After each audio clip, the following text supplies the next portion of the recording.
Carmen Lúcia, Barroso e Gilmar Mendes estão fazendo exatamente o mesmo, fugindo da Lei Magnitsky como o pica-pau fugia do guarda.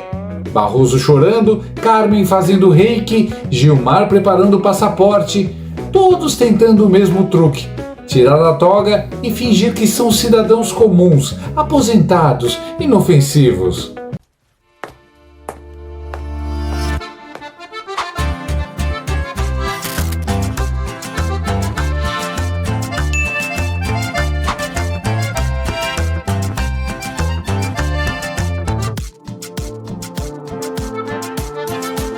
Som na caixa, Bruno.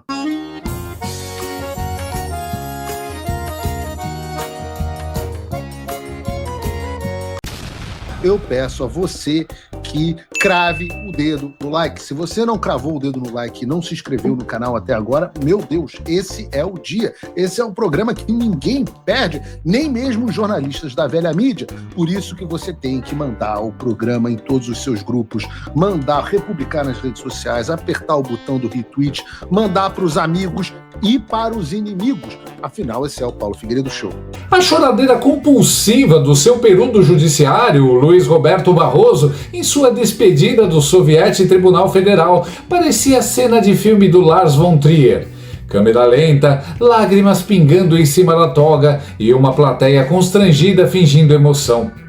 Fico no tribunal mais alguns dias da próxima semana para devolver alguns pedidos de vista e encerrar as pendências. Mas o drama pegou. Aparentemente, o vírus do sentimentalismo institucional se espalhou pela cúpula do poder.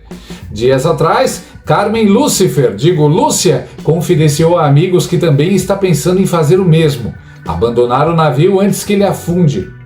Oficialmente, ela só sairia em 2029, mas parece que o calendário da Magnitsky está bem mais adiantado que o do STF.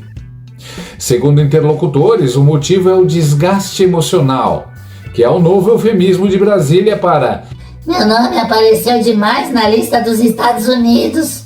O excelente jornalista Cláudio Dantas fez 2 matérias maravilhosas e muito completas sobre essa situação.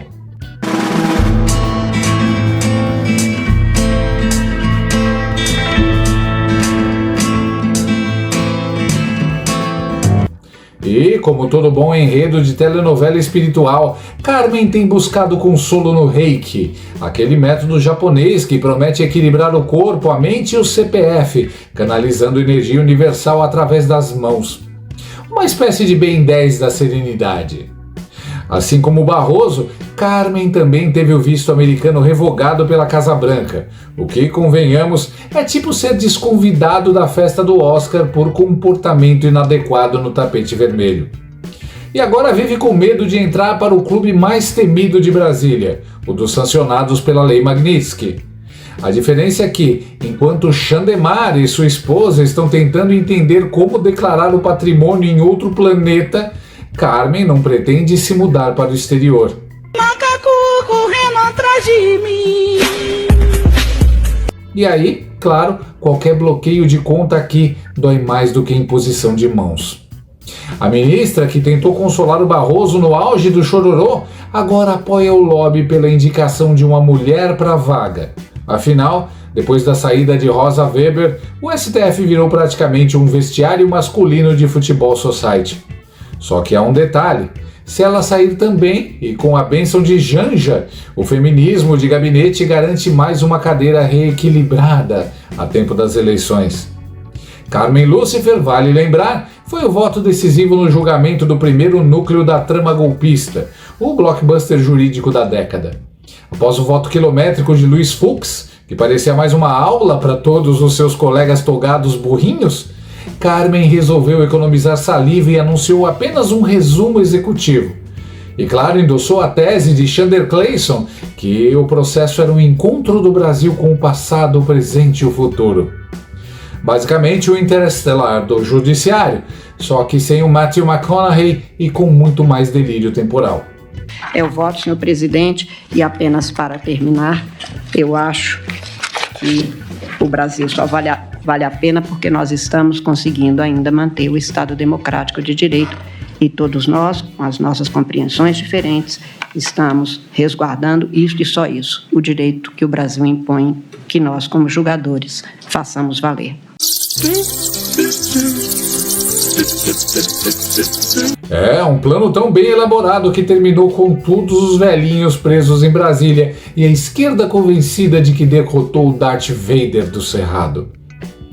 Em conversa com Flávio Gordino, Carmen Lúcifer disse esperar que o julgamento fosse um remédio para evitar recidivas. Traduzindo, vacina obrigatória contra pensamentos inconvenientes e não esquerdistas. Numa sessão recente, ela ainda brincou. Tenho boa memória, meu problema não é lembrar, é esquecer. Pena que a memória seletiva é o superpoder mais comum do STF.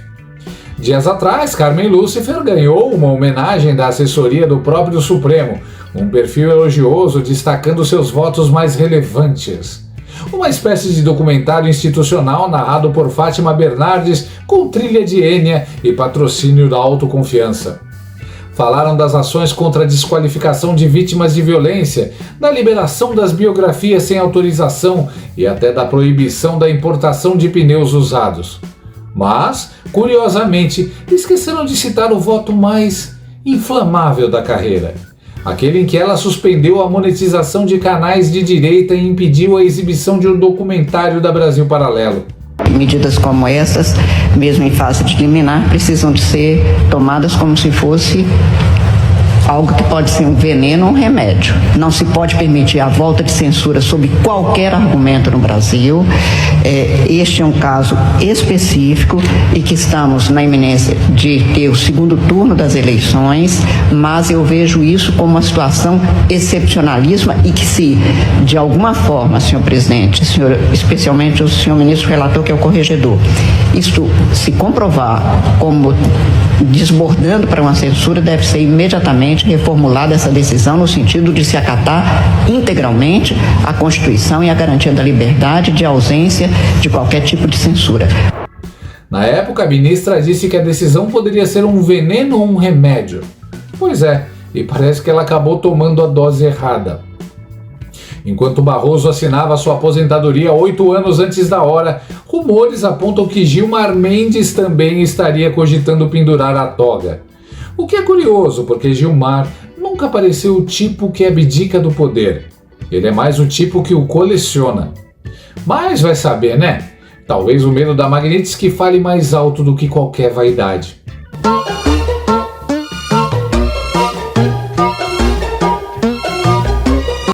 Dos que ainda resistem, sobram Fachin e Fux. Esse último, curiosamente, o único do grupo que ainda pode viajar para Disney sem risco de deportação. E claro, a narrativa oficial é linda. A saída de Barroso é uma vitória simbólica do bolsonarismo contra o globalismo togado. Mas na prática, Lula é quem sai ganhando, com mais uma vaga para encher de juventude revolucionária e fidelidade ideológica. O critério é simples. Quanto mais novo, melhor. Afinal, se o ministro vive até 2050, é um investimento de longo prazo na blindagem do regime. Dentro do governo, cresce a pressão para que todos os quase aposentados deem linha no horizonte logo. O objetivo é renovar o Supremo. Expressão que soa como reformar a banda do Titanic. A ideia é aliviar a pressão americana sobre o tribunal e garantir a Lula a chance de emplacar novos ministros alinhados, travando o avanço da direita por décadas. É a velha estratégia. Já que o jogo vai virar, vamos cimentar o tabuleiro.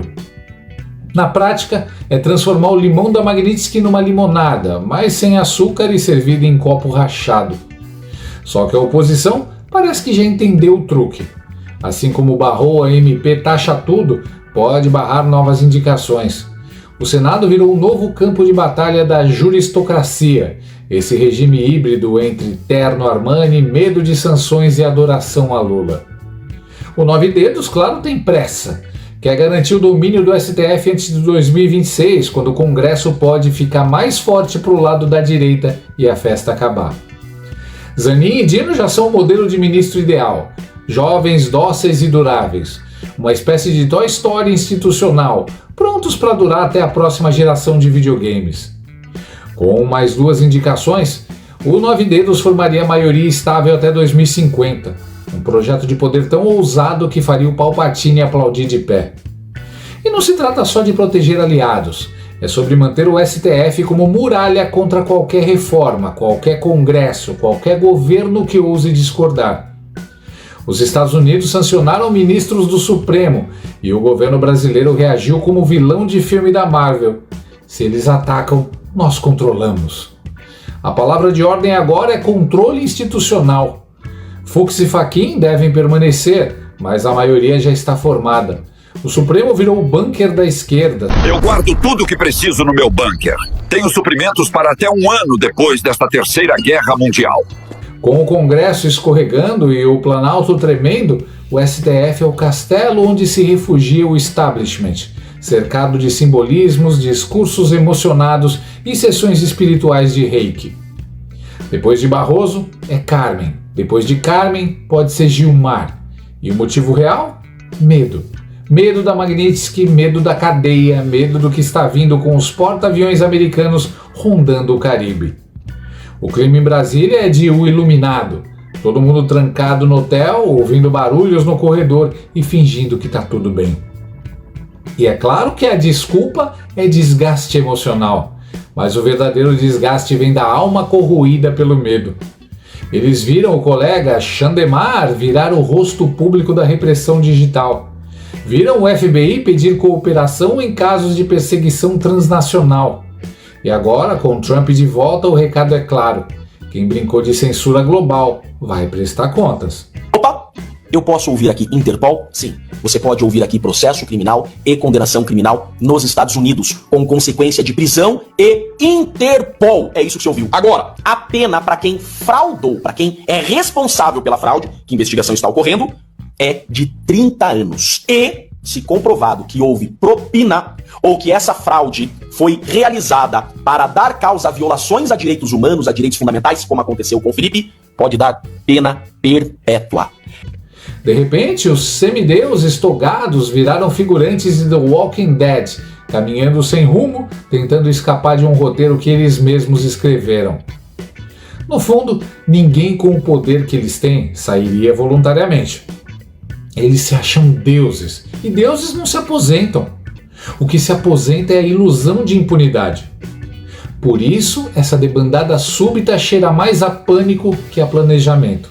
É a típica cena de Titanic, quando o navio começa a afundar e o violinista tenta continuar tocando.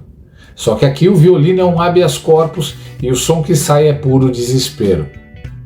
A toga, antes símbolo de autoridade, agora é capa de invisibilidade.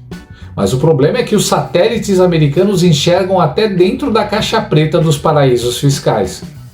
E quando o medo chega nesse nível, não há reiki que dê jeito. No fim, o que vemos é um grupo de ex-intocáveis que começou a suar frio, não por justiça divina, mas por justiça americana.